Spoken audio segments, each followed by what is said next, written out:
Well, this is a pretty good photo op. We thought we'd get Bush 41, 41, and hook up 11 behind her, and let's move out this thing out of the way.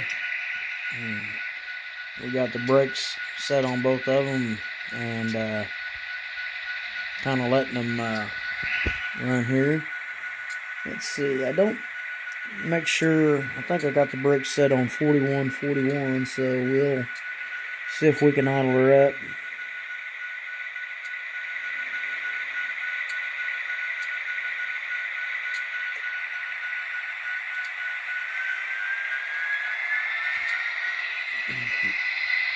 We'll idle her up a little bit. Of course, you always want to make sure that like I say, the brakes are set, and they don't want to shove into the other engine. And I believe 41 also. Let me see here.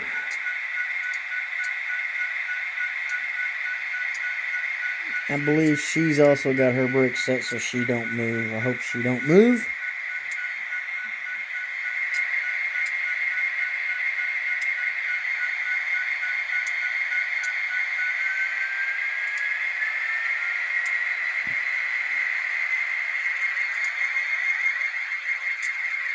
You kind of hear that sound between the both of them. They sound like when they're running together like that, they sound like two jet airliners kind of flying over with that sound that they put off. It's kind of something else to hear. Kind of neat. And we'll idle up.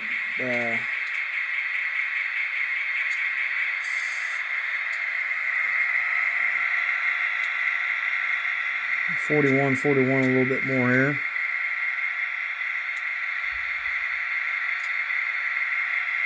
And I don't have them consistent. That's why I'm not. I just got them hooked up for this little video that I'm doing here to show both of them together. And I wished I could show the other side of the engine. Can't do that without completely turning it around. Or I could do it, but you would see this lovely dope here. But the conductor side of the engine looks pretty sharp. Too. And I always like this side of the engine because of the windmills and the dispatcher, and the girl welder there. She's got a big smile on her face, you know, like she's having a good time. And so always like seeing that. And so we'll idle down 41, and now we'll recall, and we'll idle down 11, and you can see the lights on 11, and you can see the lights on 41. They do pretty well. Camera's doing really good at showing the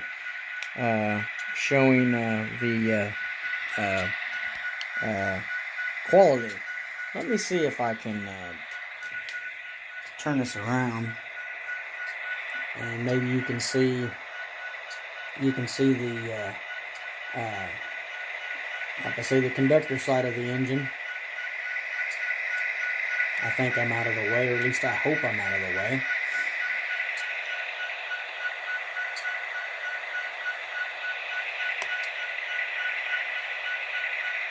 Maybe you can see, maybe you can see that. You might see my chair, but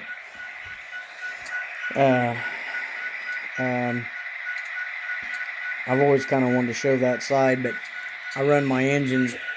I run my engines since my yard is the way it is. I kind of run my engines this way. Sometimes I run them,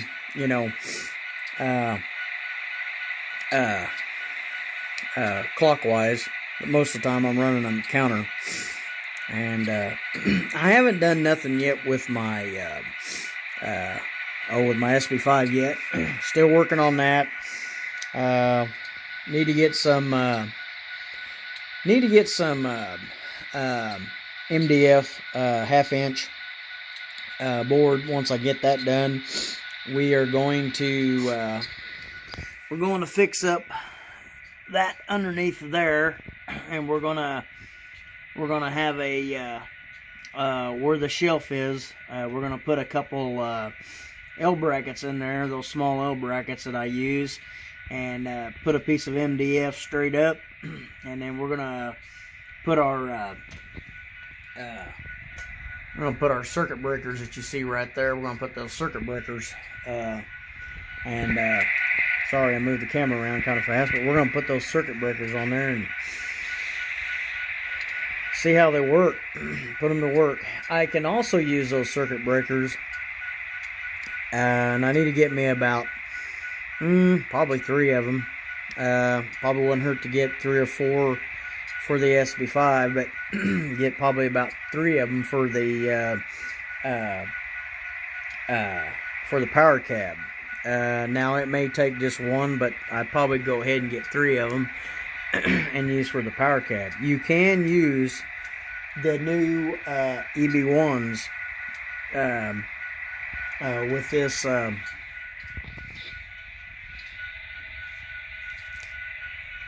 you might see my outstanding pair of legs. Usually I try to wear my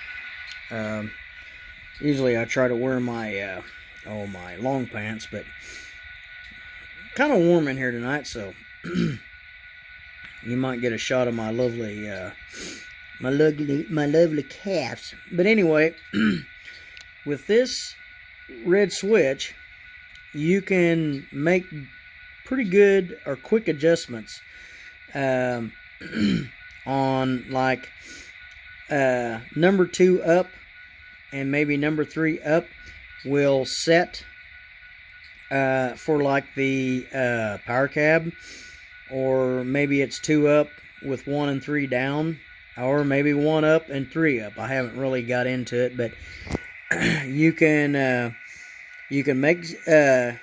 make adjustments. You got set up. You got your short, which you can see.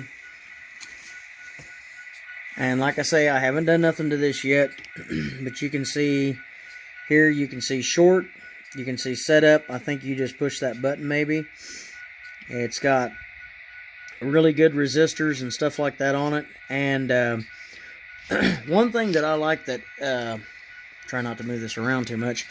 One thing that I liked that NCE did, their auto reverser, their new auto reverser, they came out with a excuse me, they came out with a circuit breaker on their auto reverser. Okay, let's shut this down so you guys can hear this. And shut down 1111, and let's see here, and let's shut down 44 and 41. We might go into one more little segment there.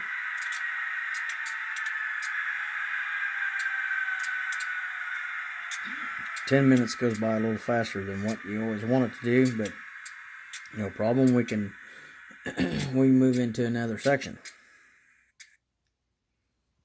and you can hear the air tanks. And there's my 8444, also with Lok Sound in it. And then I've got my 5380. That's my Gevo, my 5380. Sounds good.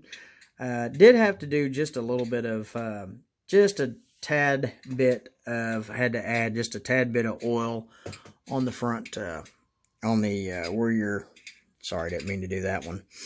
On the front set of trucks, we put just a little bit of oil on the shafts here and here, and put just just a tad bit of on the worm gear. I wanted to say worm gear in my other video that I was talking about that the other day, but I was thinking worm gear and I said something else. But anyway, we put just a little bit of 106 labels, and then we put the 108, I believe it was, a little bit of lube on that, and just a teeny bit on the shaft coming out of the motor, not on the end where the commentator's at, but on the end where the motor, where the shaft coming out of the motor is. We put just a little there. Of course, they don't require lubrication, but sometimes I don't think the factory does. I don't think the factory always does. You know, that anxious of a job, but they could. Also,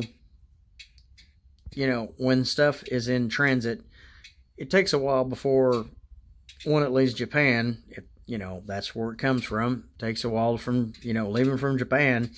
If they grease it and stuff like that, and of course, the ones that are going to be Lok Sound units, they're just plain old DC units when they get here, and then they're changed over to Lok Sound. Well, if they're not greased on the rear end, well, if you can get the speaker off, and you can, if you can lift that speaker off and get in there and put a little bit of grease in there, you may want to do that. But I wouldn't think that you'd have to when it's new. I put just a little bit on mine because it looked like the grease was, the 106 was dried up, or whatever they put on there was dried up, so I put a little bit on mine.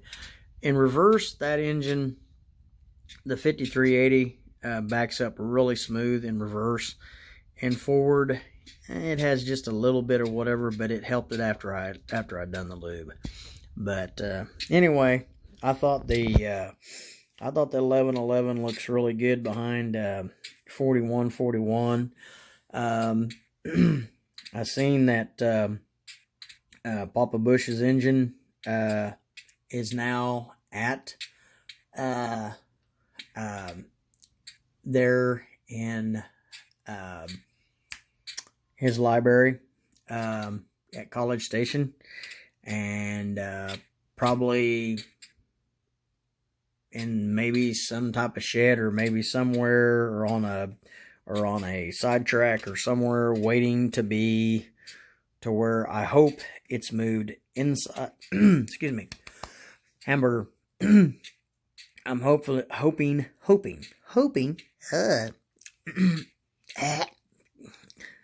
I'm not going to get choked here, but sometimes a dry hamburger kind of does that to you. But anyway, I'm hoping that the 4141 gets moved, or is inside the library and out of the elements. I assume that that's where they were going to put it. And I've heard that that's where the 1943 is going. I hope to someday see it before it gets there. Not that, that I could go see it maybe down the way. I could go down and see it, but I like to see the engines when they're moving. Just like 1111, when I got to film 1111, and that Southern Pacific patched was behind it. That was awesome. You could hear the engine. Of course, the old SP was smoking a little bit. 1111, she wasn't smoking. If she was, hardly at all. I mean, she was, and she sounded good. You could tell she had the power, and that was a really good video as they were heading west of Pratt on the Harrington sub. And but it's kind of neat that I've got the model of that engine, and it's got the sound in it. and 41, you know, like I say, it's basically now fully retired, or it's going to be there at in Papa Bush's house, which is befitting. I mean, it's, you know, it's, they said that was his engine, you know, even though it did have Union Pacific's name on it and was owned by the Union Pacific. That was more or less, you know, his engine. And what was cool is he even drove it. And it's too bad that he didn't get to drive it more, or didn't get to ride on it more. I think he said if they would have built the engine back when he was running as president, he would have rode on it way more than, you know, even flying, you know, like across country and stuff like that, which would have been awesome to see. So anyway, I know this video ain't a video where you see anything moving or anything like that. I just kind of wanted to run them and then idle them down, and we will turn the lights off, and let's go and turn the lights off for 11:11. And you see our lights are off.